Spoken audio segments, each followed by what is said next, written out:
Good morning po sa lahat ng mga kadete nationwide from Luzon, Visayas, and Mindanao. Sa lahat po ng mga instructors natin, guest instructors, review lecturers po, sa lahat po ng mga registered criminologist, mga estudyante natin, mga reviewees in various institutions. Magandang umaga po, good morning, and welcome po sa Bitcoino. Ang Bitcoino po isang platform po ito sa YouTube na nagbibigay po ng libre at comprehensive na discussion sa lahat po ng major areas or major subjects sa criminology program. Mga kandete, andito na po tayo sa episode 4. We're almost done. We will be stopping on episode 5 kasi po medyo mataas po ang discussion natin sa evidence. So aabot po tayo ng episode 5 and this is now episode 4. Dito po pag-usapan natin ang qualifications of the witness, mga disqualifications sa witness, pati na po yung mga privileged communication. Okay? Kasi lumalabas po ito sa board examination, especially yung qualification of the witness at saka yung privileged communications. Okay? So, after this, punta tayo sa episode 5. Yun po ang sa episode 5 po, yun po ang pinakalas na episode. Other remaining topics po, doon po natin ilagay. Okay? Do not be surprised mga kadete kung medyo mataas po yung mga discussions natin. Kasi po, comprehensive po talaga yung mga yung pag-deliver po natin sa mga diskurso po sa topic po under evidence. Kasi po, pag short po yung time natin sa pag-discuss, posible po na yung quality sa delivery ng discussion will also be affected. Okay? Now, unang topic under this episode would be the definition of witness. Okay? Ano ba ang witness mga kadete? Ang witness po is a person who makes a statement to a judicial tribunal on a question of fact. Sino ba ang witness? Ito po yung tao na nagbibigay po siya ng statement. When you say judicial tribunal, that refers to the court. Nagbibigay siya ng witness sa korte on a certain issue. Okay? Ang function po ng witness is to give a testimonial evidence.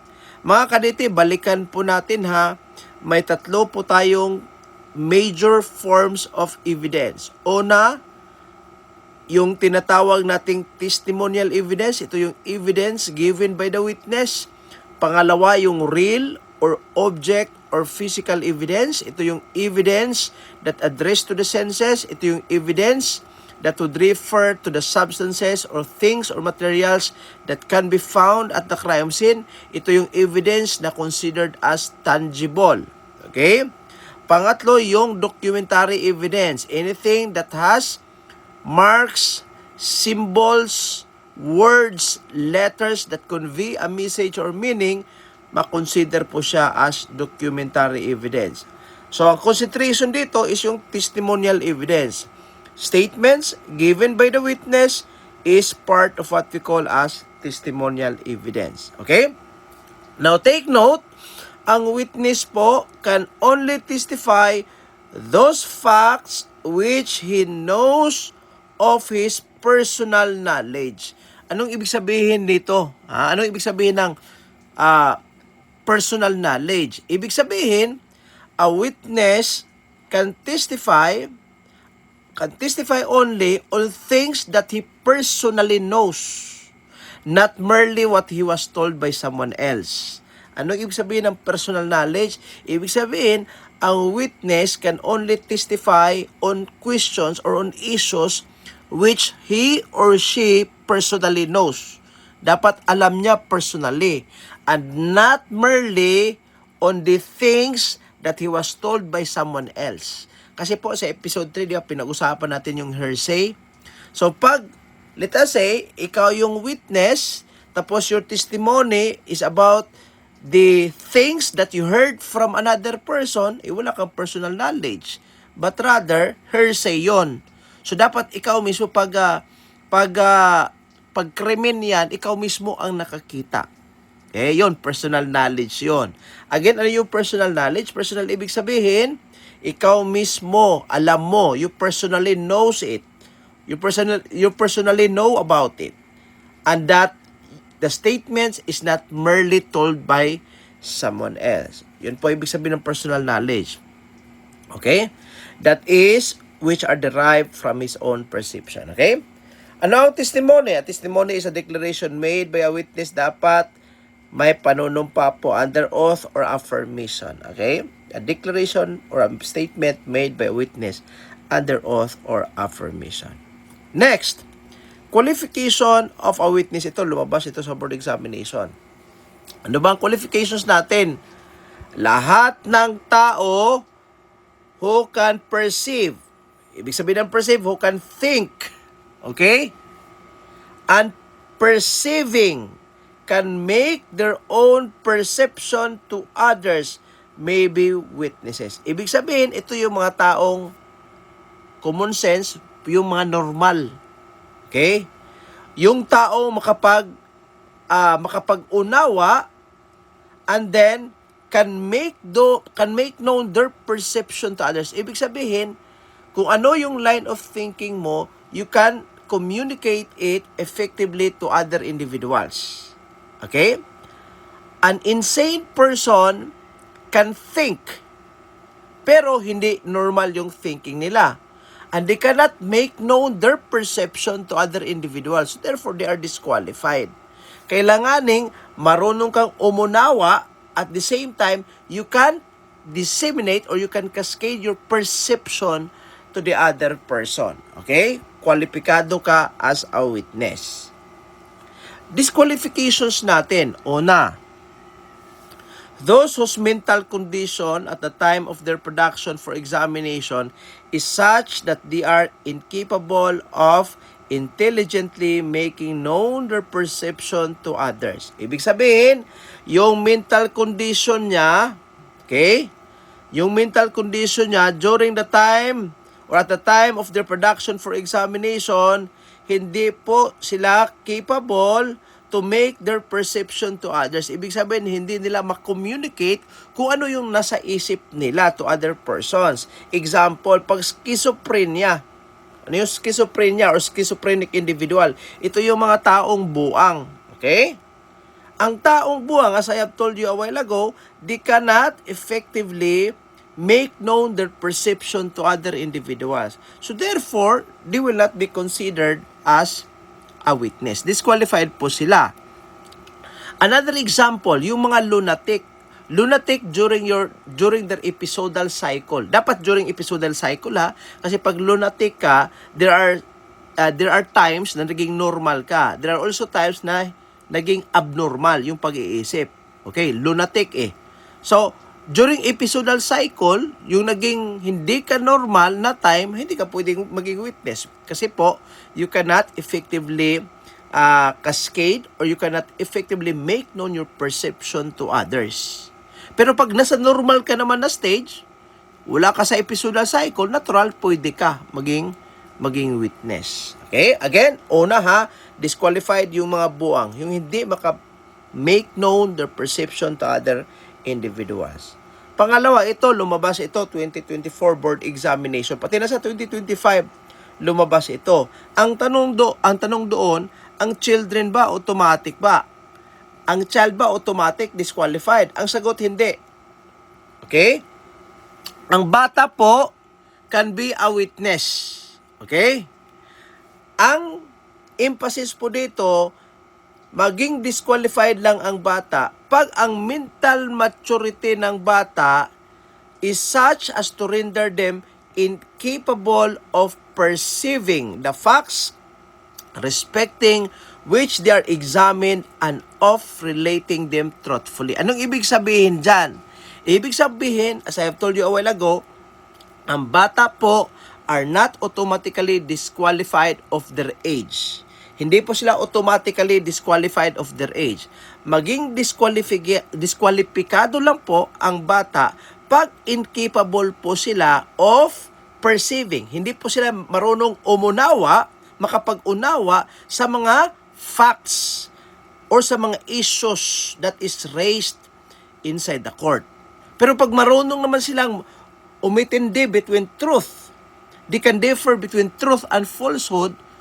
Kahit ang bata po, aging 14 years old, 13 years old, or 15 years old, pwede po silang magiging witness. Again, I have to clarify, ang mga bata po, hindi automatic na maging diskwalipikado. Ang nakasaad po dito, ang bata na hindi marunong makapag-intindi, ang bata na hindi marunong umunawa, makapag-unawa sa mga bagay-bagay doon sa korte, yun po ang batang diskwalipikado. Okay? Now, the court determines whether the child has enough mental maturity to perceive what happened, remember the event, and relate it truthfully in the court. Now, again, ang korte, ang siyang otorisado lang sa pag-determine or pag-identify pag ang bata may maturity ba. Okay? Makapag-intindi ba siya? Naunawaan ba niya kung ano yung nangyayari? Can he remember? Can he or she remember the event? Can he or she relate it truthfully in court? So pag ang korte na-identify niya na ang bata may maturity kasi nga po, he can perceive, he can remember, he can relate it to the court, then basically ang bata po ay pwede maging witness. Ang determination kung ang bata may enough maturity ba siya is during voir dire. Okay? This is pronounced as voir dire. Voir dire means to speak the truth. Okay? Ang determinasyon po whether a child has enough mental maturity shall be done po during voir dire examination where the judge asks preliminary questions to assess the child's competency. Kailan po i-determine? During voir dire examination. Okay? Doon po magtatanong ang judge, preliminary questions para po i-gauge kung ang bata po ba can perceive, can remember, can relate kung may maturity ba siya. Pag merong maturity siya, then basically accepted siya as a witness. Pag wala, diskwalipikado. Okay, I hope naintindihan. Next, deaf and mutes are competent witnesses. Klarong-klaro mga kadete ha, yung deaf, yung hindi makapagsalita, deaf, mute, competent po sila as a witness. They can understand the nature of an oath, can comprehend facts they are going to testify on, and can communicate their ideas through qualified interpreter. O, dapat may interpreter kasi po, hindi lahat po makapag-intindi sa mga sign languages. Again, balikan po natin yung qualification ng witness ha. Ang witness po ay pwedeng lahat po ng tao that can perceive, capable of perceiving, and can make known their perception to others. Ito po yung qualification natin. If a deaf mute can perceive or is capable of perceiving and can cascade or can make known their perception to other person through a qualified interpreter, then pasok po siya, pwede siya magiging witness.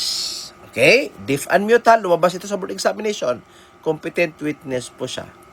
Next, a mental retardate or a feeble-minded person is not per se, ibig sabihin ng per se, by their nature, disqualified from being a witness so long as they can still give a fairly intelligent and reasonable narrative of the matter testified to. Okay, ito mga kadete, dapat tandaan natin. Mental retardation. Can you still remember classes of mental deficiency? I think this is, Introduction to Criminology, and then it was also mentioned in Juvenile Delinquency, pati na po sa Theories of Crime Causation. Balikan natin ha. Ang mental deficiency po natin, iba po siya sa mental illness. If you can still remember, ang mental deficiency, inborn yan. That cannot be treated in the hospital. At the opposite, you have mental illness. Ang mental illness, hindi siya inborn. Okay? Hindi siya inborn, and it is treatable in a hospital. Yun ang pagkakaiba. Sa mental deficiency, may classification po tayo. If you can still remember ha, una yung tinatawag nating idiots. Right? Pangalawa, yung imbecile. Can you still remember? Mga kadete, this is first year na topic. Pangatlo, yung tinatawag nating feeble-minded. Okay, feeble-minded. Pang-apat, yung morally defective. Hindi natin isali yung morally defective. Morally defective, mga normal yun ng mga tao. Pero yung attitude nila, yung behavior nila is incorrigible. Okay? Incapable of receiving moral instruction. Pero mga normal sila. They can act normally. I will concentrate on idiots, imbeciles, and feeble-mindedness. Di ba sa idiots, if you can still remember, IQ nila is 0 to 25. I hope you can remember. Imbecile, yun po ang 26 to 50 na IQ, right? And then feeble-minded individuals, ito yung 51 to 70. Mind you individuals, mind you cadets, ang idiots hindi po yan buang ha. A mental deficiency is not a buang. Yung buang po, yung mga schizophrenic. Schizophrenia is under mental illness. Okay, di ba? May mga psychosis tayo. Under sa psychosis, andyan yung schizophrenia, delusion, illusion, hallucination, blah, blah, blah. I will not discuss on it. So, dito lang tayo mag-concentrate tayo. Idiots, imbecile, feeble mind. Ang nakasaad po sa batas, kahit mental retardation ang suffering ng isang tao or kahit feeble-minded siya, hindi po siya diskwalipikado from being a witness. So long again that that person can still give a fairly intelligent and reasonable narrative of the matter testified to. Ibig sabihin, kahit special child siya, okay, kahit special child siya, pero tinanong siya, sino ang nag-rape sa'yo? And that special child can give a reasonable narrative. Ano ibig sabihin na reasonable? Reasonably na narrative. Ibig sabihin, reasonably na narration niya on a particular story. Sabi niya, I was taking a bath and then here comes this person and then I was raped, blah, blah, blah. So, if the person can give a fairly intelligent, reasonable narrative of the issue being raised in the court, pwede po siya maging witness kahit feeble-minded siya or kahit mental retarded individual siya. Again, ang qualification natin sa witness, anybody who can perceive, capable of perceiving, and can make known their perception to other individuals. If a mental retarded or a feeble-minded can accurately pinpoint a correct narrative or can fairly or intelligently narrate the happenings or the events in the court, then that person can still be considered as a witness. Pero pag hindi, again, he cannot perceive, he cannot make known his perception, diskwalipikado. Sunod. Again, ito ha, mental illness and mental retardation should not be used interchangeably. Klarong-klaro mga kaditin, nakabold na po yan. Mental illness, ito po ang automatic na makapag-disqualify sa isang tao from being a witness in court. Pagbuang ang isang tao, schizophrenic, hallucination ang kanyang suffering, or illusion ang kanyang suffering, automatic disqualipikado siya. Kasi po, may abnormality sa pag-iisip niya. He cannot perceive, he's not capable of perceiving, and he is incapable of making known his perception to the court. Okay? Yan po ang lumabas sa board examination ha, yung deaf mute, yung bata, at saka yung mental retardation or feeble-minded person. Okay? Next, puntahan natin yung disqualifications of a witness by reason of privileged communication. Unahin natin yung ibig sabihin ng privileged communication. Privileged communication, ito po yung mga komunikasyon na na-receive in confidence by a person from another by reason of trust or intimate relationship may not be revealed to the court. Ibig sabihin, ito yung mga statements that you receive from a person whom you trust. Okay? Or a person you have intimate relationship with. For example, sinabihan mo yung asawa mo, you told your wife that you are the one who stabbed the victim. Yung wife mo is basically part of your intimate relationship. May degree of trust ka, may degree of trust between you and your wife. So yung communication na yan, yung statement given you uttered to your wife is part of what we call as privilege communication. Okay? Bakit nagbibigay ka?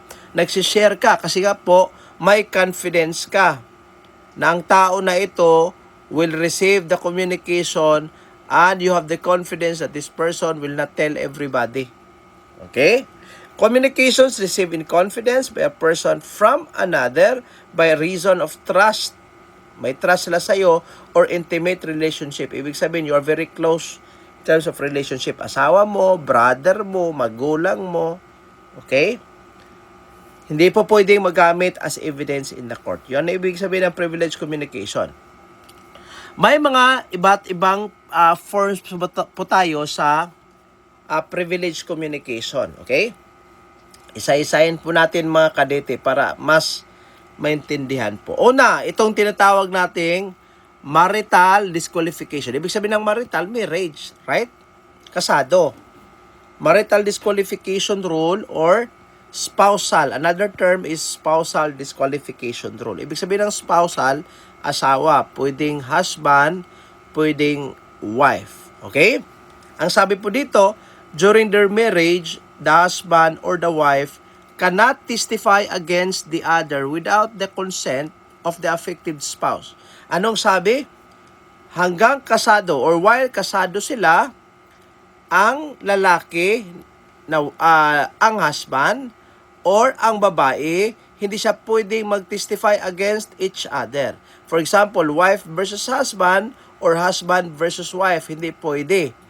Unless may consent. Okay? So, ang ano dito, ang general rule dito is that a husband cannot testify against his wife. In the same manner, a wife cannot testify against his husband. Pero may exception. Pag may consent of the affected spouse, pwede siya. For example, yung husband wanted to testify against his wife, may consent. Okay? May consent sa wife. Sino naman siguro nga abnormal individuals who will allow somebody to testify against him? Wala naman siguro. So normally, the person will not allow it, right? So, pero just to give the benefit of the discussion, pag ang wife po will consent for her husband to testify against her, din pasado yan. Pero generally, hindi siya pwede kasi po yun po ang nakasaad sa batas. Pero again, ang exception dito, pag may consent of the affected spouse, pwede siya. Another exception, in a civil case by one against the other.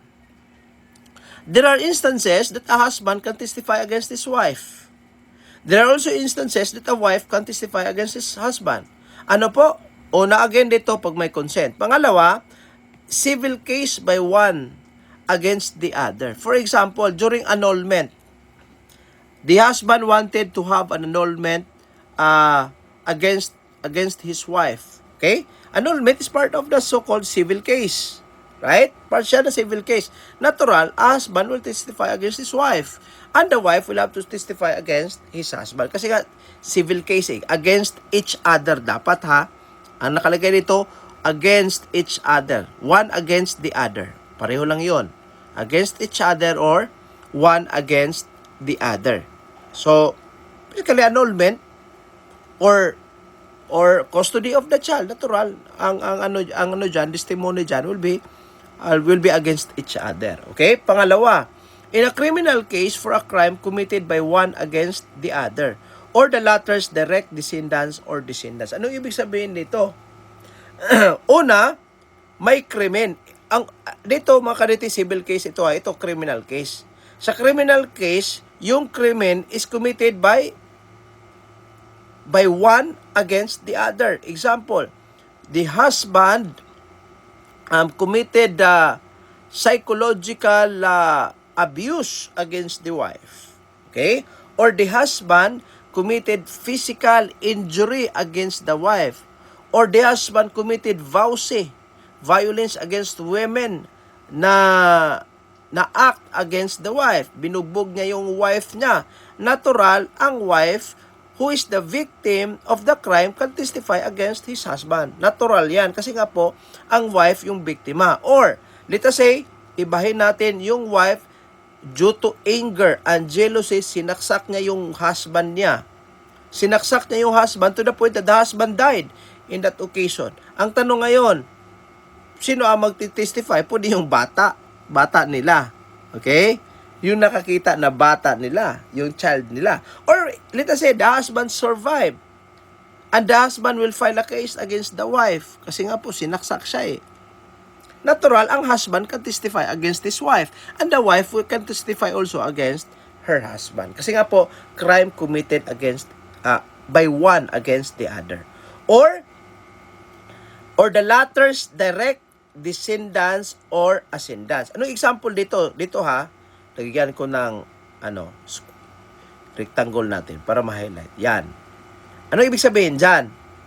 A husband can testify against his wife if the crime involves the latter's descendants or ascendants. For example, descendants muna tayo. Ibig sabihin ng descendants, pataas. Okay? Wife, ano yung descendant ng wife? Yung ina niya, yung ama niya, yung lolo niya, yung lola niya, yung great-grandmother niya, yung great-grandfather niya. Pataas ha. When we say, I'm sorry, descendant. Ascendants pala yun. Ascendants is pataas. Ascendants, from the word ascend, yung father niya, yung mother ng wife, or yung lolo niya, yung lola niya, or yung great-grandfather niya, or great-grandmother niya. Ascendants, okay? Descendants, pababa. So, pag wife, ano yung descendants ng wife? Yung anak niya. Okay? Yung anak niya or yung apo niya. Okay? Yung anak ng wife at saka yung apo ng wife, yun po ang ascendants. Pag ilagay po natin dito sa sa drawing or para at least mas maintindihan na. Let us say, ito yung wife. Okay? Siya yung wife. Pag ascendants, pataas. Okay? Pag descendants, yung pababa. Sino ba yung nasa taas niya? Yung parents niya, tama? Yung sa taas ng parents would be yung grandparents niya. Dito na lang natin ilagay. Okay, grandparents niya. So, yung mataas sa wife, yung parents niya, at saka yung parents niya, at saka yung grandparents niya. Right? On the other hand, okay, pag dito naman, what happened? For a while ha. Pag dito naman, what happened? For a while ha, for a while. I'm having difficulty right now in... Okay, delete na lang natin. Okay, where are you? Where are you? Delete. Okay, again, balik tayo ha. Ito yung wife. Ascendants niya, yung parents niya. And then next to the parents would be the grandparents. Okay? Sa baba, ito yung descendants. Yung anak niya. Ay, sorry.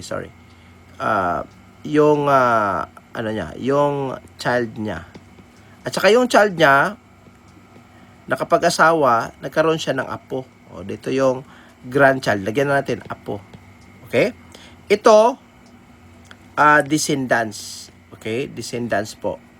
Ito naman, ito yung ascendants. Okay? So, let us say, it's si husband, sinaksak niya, pinatay niya yung parents ng wife niya, yung biyanan niya. Natural, ang wife can testify against the husband. Or, si husband, pinatay niya yung anak niya. Okay?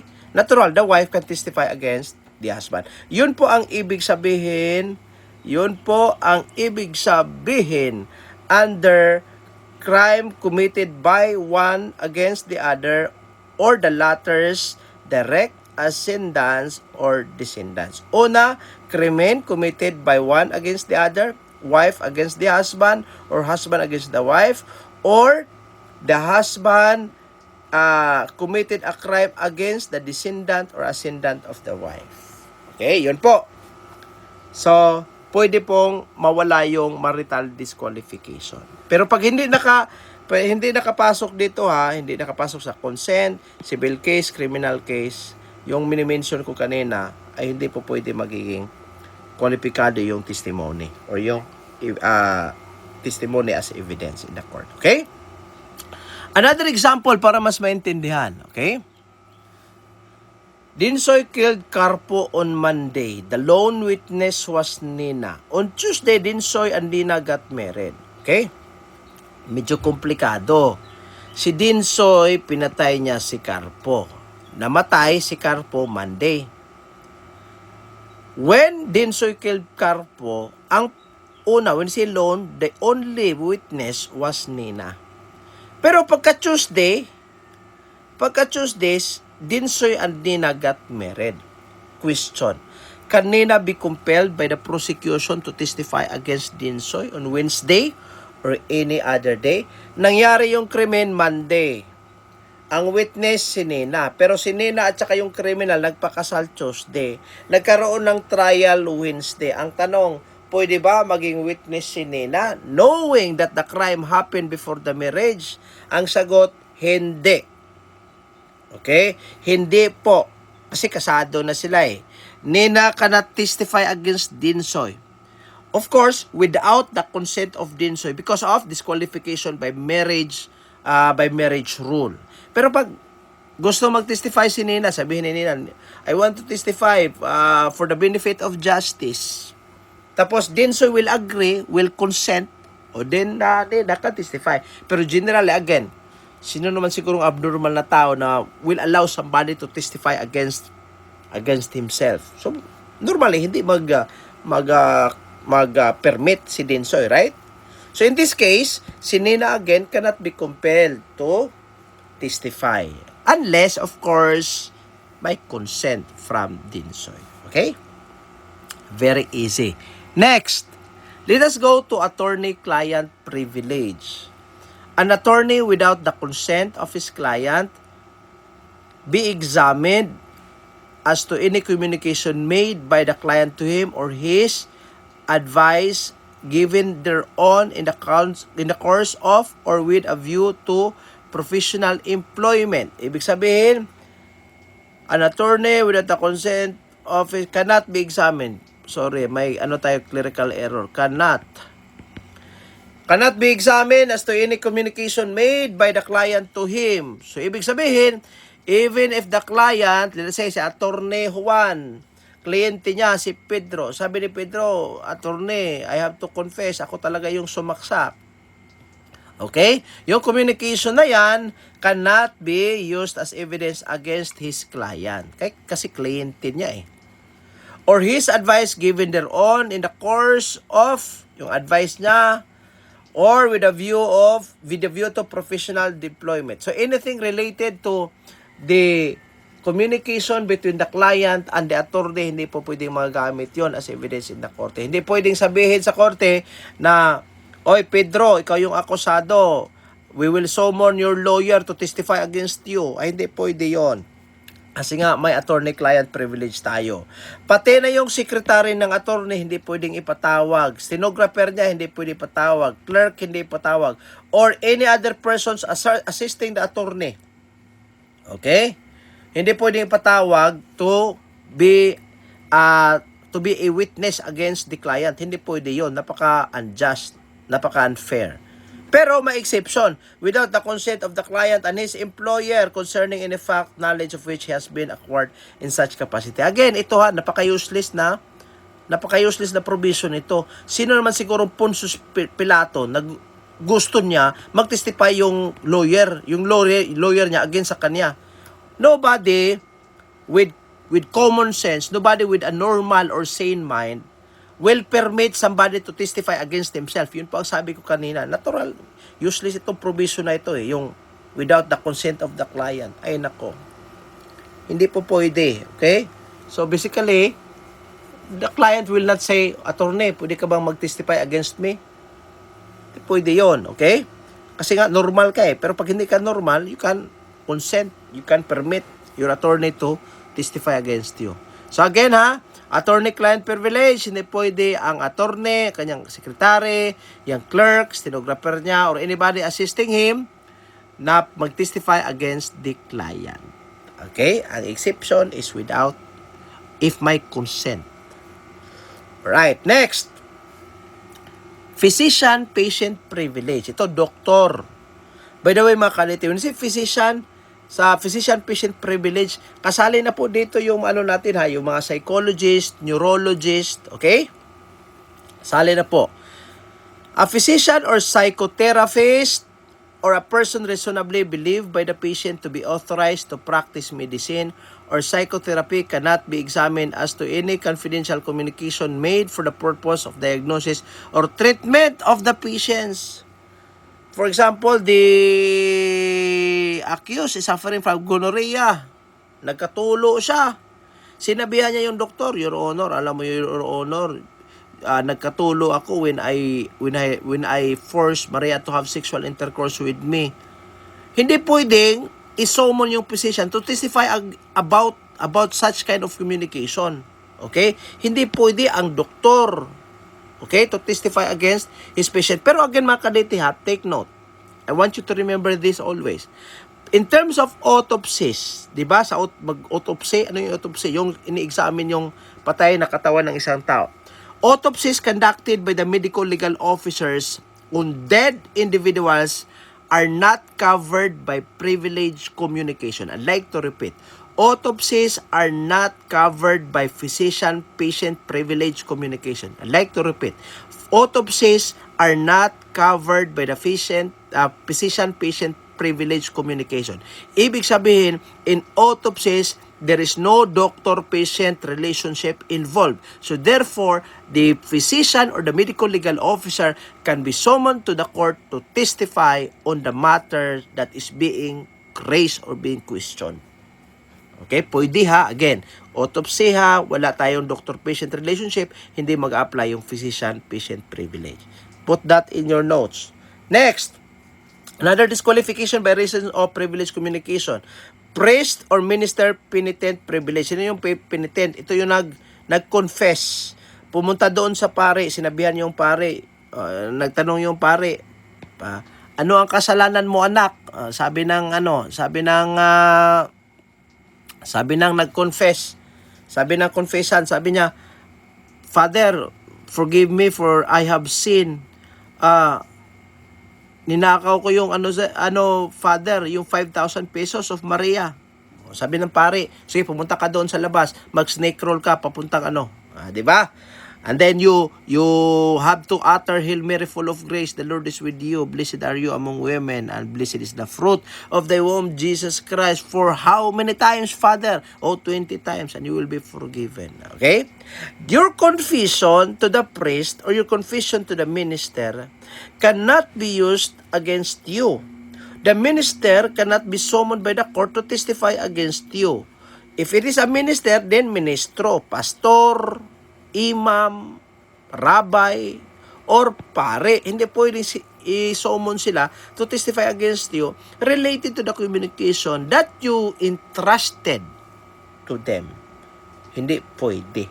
Okay. Pero another, may exception. Again, ano exception?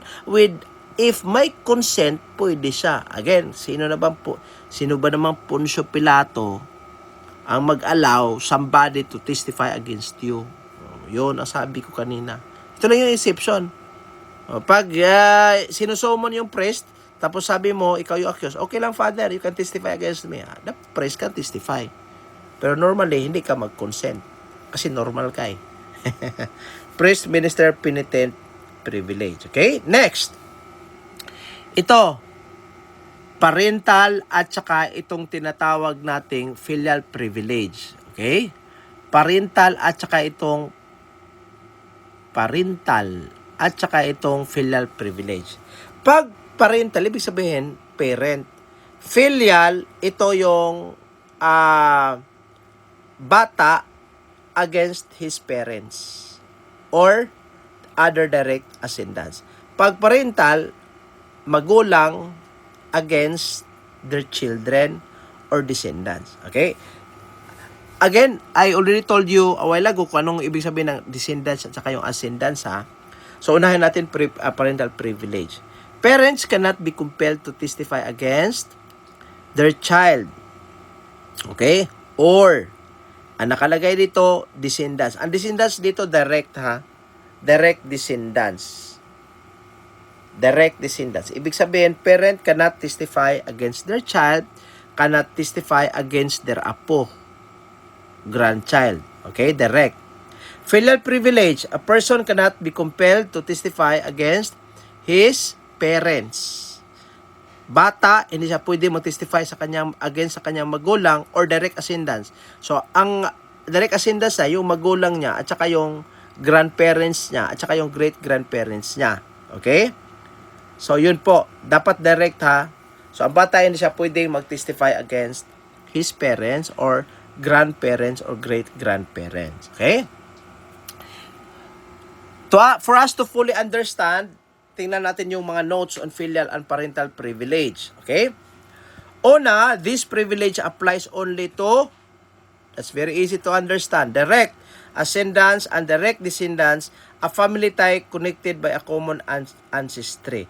A stepdaughter has no common ancestry by her stepmother, so therefore, hence a stepmother cannot use this privilege. Ibig sabihin, pag ikaw yung magulang, may adopted child ka, you can actually testify against your adopted child.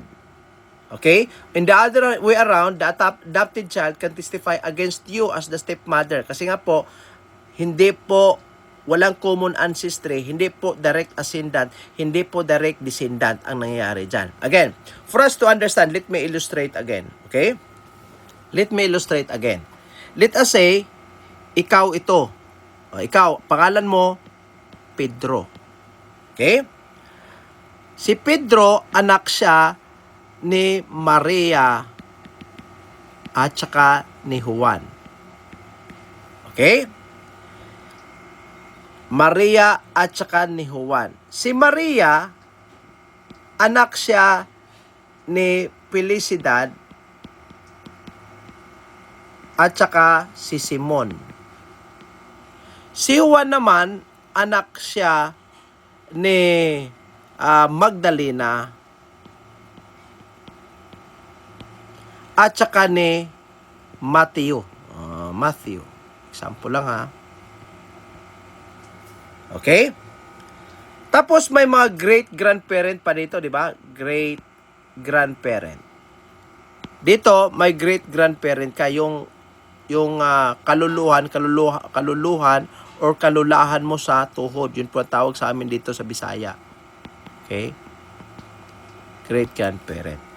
Ito po ang mga direct ascendants. Pataas, ha? Direct ascendants. Yung parent mo, yung lolo mo sa side ng ina mo, at saka yung lolo at lola mo sa side ng ama mo. Pati na po yung great-grandparent sa side ng ina at great-grandparent sa side ng ama. Yun po ang mga direct ascendants mo. Okay? Direct ascendants. Pag may mga other individuals, let us say, dito, makikita natin si Judas. Wala nang ibang name eh. Si Judas, kapatid siya ng ama mo. Okay? Ibig sabihin si Judas is your uncle. Ikaw ito si Pedro eh. Si Judas, uncle mo. You can testify against Judas. Kasi nga po si Judas, yung uncle mo, is not your direct descendant. Okay? Si Maria, may kapatid siya na babae. Ang kapatid na babae niya let's say for example, si Bea. Si Pedro can still testify against Bea. Kasi nga po, si Bea, yung auntie ni Pedro, is not his direct ascendant. Direct ascendant na po yung parent mo, yung grandparent ng sa side ng ina mo, at saka yung grandparents sa side ng ama mo. Pati na yung great-grandparents sa both sides. Pero yung mga kapatid sa lolo mo, kapatid sa ama mo, kapatid sa yung ina, are not your direct ascendants, so therefore, hindi po sila pwedeng maisali sa parental privilege. Okay? Direct ascendants lang po. Hindi din po ito maisali sa filial privilege. Pag descendants, ikaw si Pedro, you got married by another woman, then nanganak ka. Okay? Ang anak mo si person A. Okay? Si person A. Si person A got married to person B. Okay? Si person A at saka si person B, nanganak sila ni person C. So basically, you cannot testify against your child. You cannot testify against your apo. Kasi nga po, direct ascendants po siya. Direct descendants po. Okay? Direct descendants po. Right? So yun po ang ibig sabihin ng direct at saka direct ascendant at saka direct descendant. So again, a stepdaughter, adopted child, hindi po siya kasali dito kasi nga po hindi siya direct descendant, hindi siya direct ascendant. Okay? Next, pangalawa, this is not a rule on witness disqualification. Ito, klarong-klaro ito. A child, a parent, or a grandparent is still legally competent to testify. Because it is a privilege, it may be, pwede i-invoke siya, the witness can refuse to testify, or pwede siyang mag-waive, a witness may voluntarily choose to testify. Anong ibig sabihin dyan? Very plain and simple. Ibig sabihin, it is up to the witness whether he wants to testify or not. In the previous slides, I mentioned, di ba? For example, physician-patient privilege. Hindi pwedeng mag-testify ang physician or ang doktor against his client unless the client will allow him to testify against him. Pero dito, iba siya. Pwede generally makapag-testify ang anak at saka ama against each other if they invoke such privilege. Okay? If they waive such privilege. Pero pag if they invoke such privilege, of course, they will be given the privilege not to testify or not to rise against the other. Okay? In other words, the witness cannot be forced but may testify if he or she freely decides to do so. Ito po ang pagkakaiba with other privileges. Itong filial at saka yung parental privilege, iba po siya sa previous na mention na privilege communication. Okay, next. The privilege does not apply when the testimony is indispensable in. Again, pareho lang po ito sa marital privilege or spousal privilege mentioned a while ago. Una, a crime committed against the witness himself. Anong example nito? Si Pedro, yung ama, sinaksak niya yung anak niya. Okay? Natural, ang anak can testify against Pedro. Okay? Kasi siya yung biktima eh. So, magti-testify sa kanyang ama. So, hindi pwedeng ma-invoke yung filial at parental privilege dito kahit anak niya. A crime committed by one parent against the other parent. Okay? Si Pedro, yung anak niya, parent din po, married to somebody, he committed a crime again, it will not apply. Okay? Next. May example tayo para at least mas maintindihan mga kadete. Okay? Example number 1. C1 is charged with theft. The prosecutor wants Juan's daughter, Maria, to testify that she saw her father steal a motorcycle. Maria does not want to testify against her father. Okay?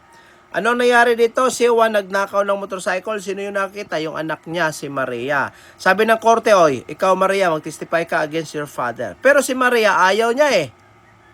In-invoke niya yung filial privilege. Filial privilege kasi po, bata against the father. Okay. So, bata si Maria eh. Bata siya, anak siya ni Juan. So, ayaw niya mag-testify. So, anong resulta dito? Kasi in-invoke niya yung filial privilege, hindi pwedeng ma-force si Maria to testify against her father. Pero pag ibahin natin yung circumstances, si Maria lang ang nakakita na yung ama niya nagnakaw ng motorcycle. Gusto niya magpakita doon sa korte voluntarily to testify against her father. Pwede ba yon?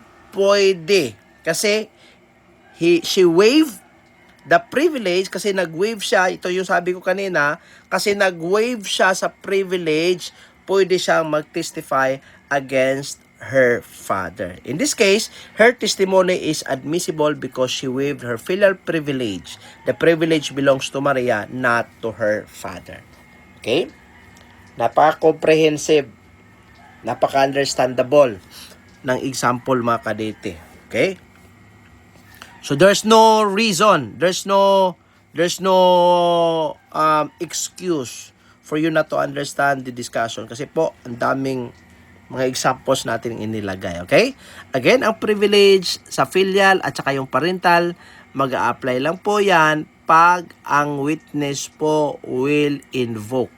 Pag nag-waive sila, for example, sa situation na ito, si Maria, in the example number 2, she waived her privilege, her filial privilege. Basically, she can testify against her father. Pero pag mag-invoke siya, sabi niya, ayaw ko, Your Honor, I will invoke my privilege. Filial privilege communication. Natural, hindi siya pwedeng i-compel. Okay? Next, privilege relating to trade secrets. Ito yung mga sekreto sa business. Okay? For example, let us say, yung secret ingredient in making a crispy fried chicken of Jollibee, ay hindi pwedeng i-disclose yan doon sa korte. Bawal po yan. Okay? Unless the non-disclosure will conceal fraud or otherwise would work injustice. Okay?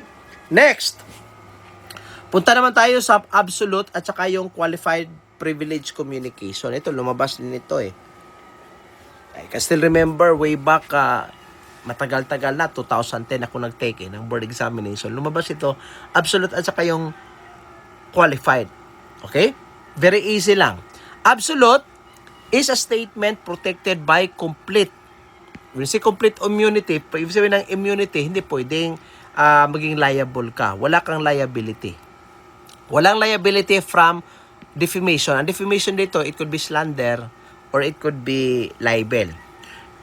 From defamation lawsuits, even if the words are false, unspoken with bad intentions or malice. Kahit pa hindi naman makatotohanan yung sinabi mo, or even if you speak with bad intentions or with malice, you will not be liable for slander or you will not be liable for libel in this case. Kasi nga po, absolute privilege communication siya. Kailan mangyayari ito?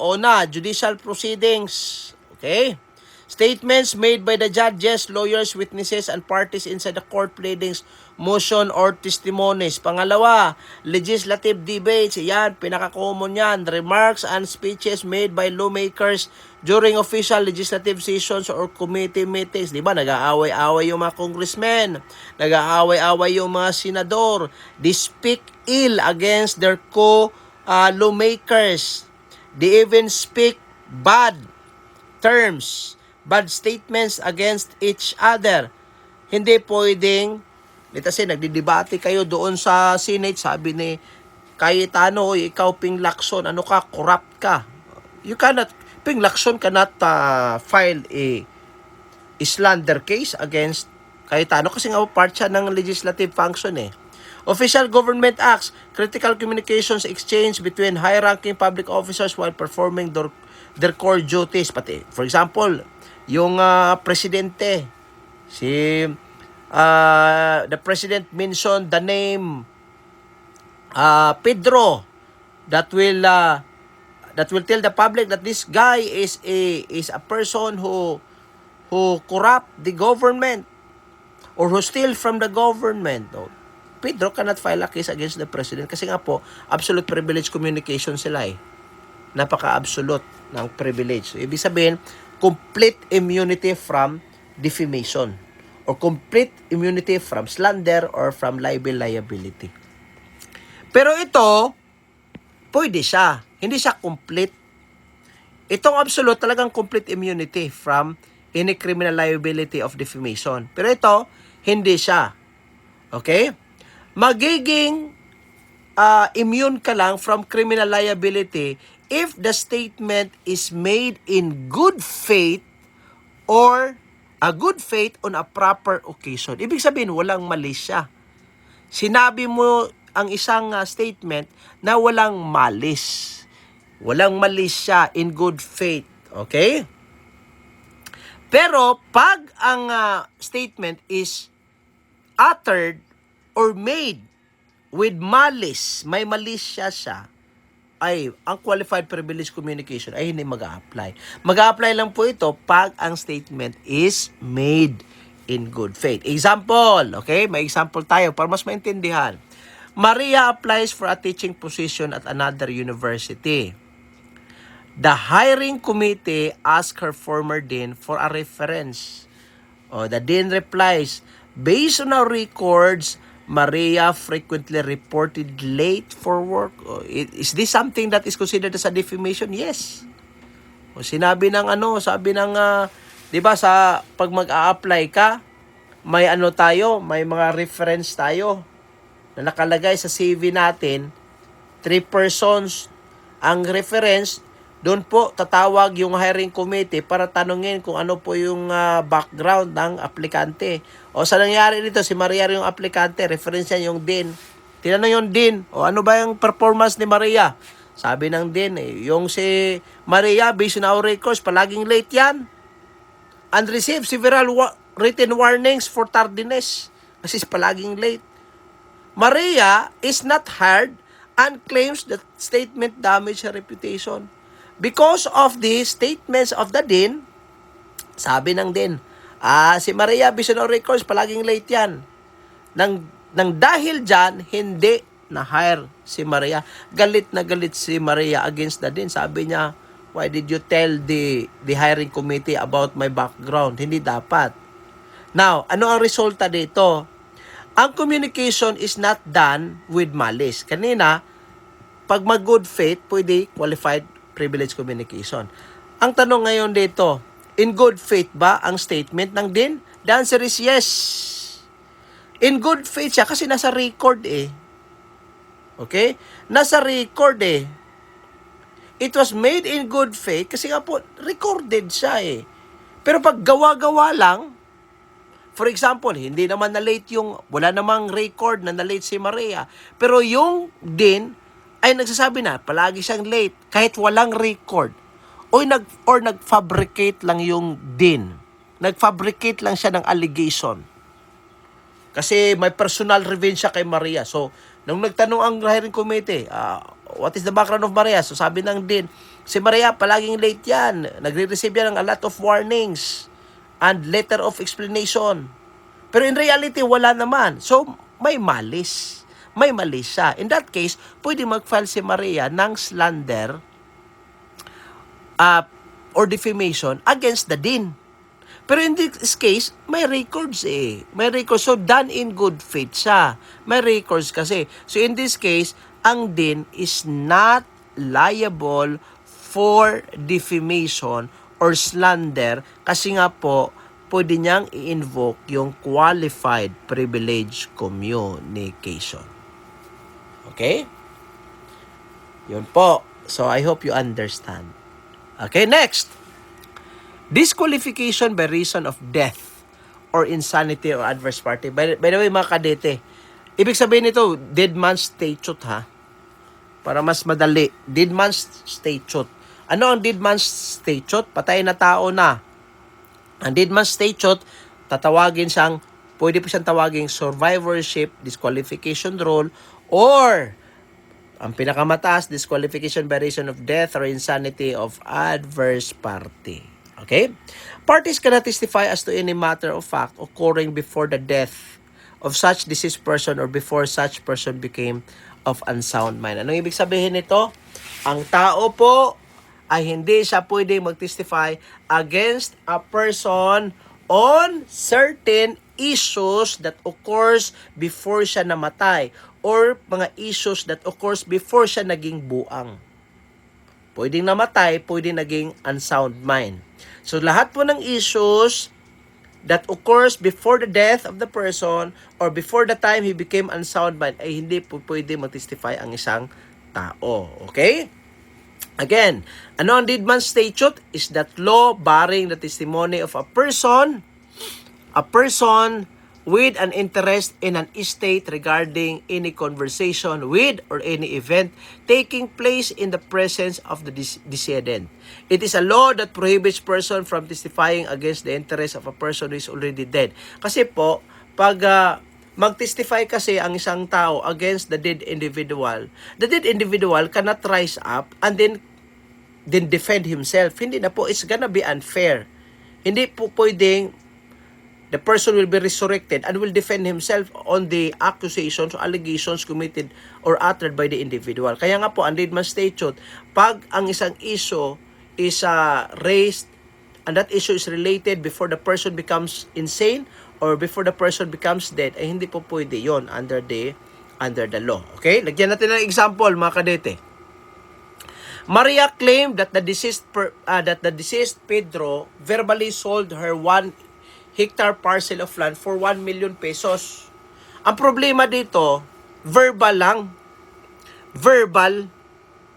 No written deed of sale. Maria sold Pedro's estate and testified. For example, may anak si Pedro. Ang anak ni Pedro si Maria. Pedro personally accepted my payment and verbally transferred ownership of the land to me. Ito yung problema ngayon. Sa lahat ng mga kadete that are into land ownership or into buying real properties. Dito po, si Maria at saka si Pedro, may transaksyon. Sabi ni Maria, binayaran ko na si Pedro ng 1 million pesos for the 1-hectare piece of land. Ang problema kasi, walang documentary evidence. Walang acknowledgement receipts na na-receive yung bayad ni Pedro. Walang deed of sale na na-receive yung bayad. Ibig sabihin talagang wala. Ang sa kanya, verbal lang. Ang tanong ngayon, namatay na si Pedro eh. Namatay na si Pedro. So therefore, if Maria will claim the 1-hectare piece of land, hindi pwedeng if ang anak si Felicidad, redundant na pala. If ang anak si Felicidad, and Felicidad wanted to claim the 1-hectare parcel of land, ay pwede niyang maklaim against Maria. Maria cannot force Felicidad to give way. Bakit po? Kasi wala siyang wala siyang documentary evidence. Ano ang resulta? Maria's testimony about the alleged verbal agreement with Pedro is generally inadmissible. Ito yung masaklap dito. Yan ang pinakamasaklap. Under the Deedman Statute because it concerns a transaction with the deceased. Ay hindi na po pwedeng ma-resurrect, mabuhay uli yung patay na tao and will defend the allegations. Hindi na pwede.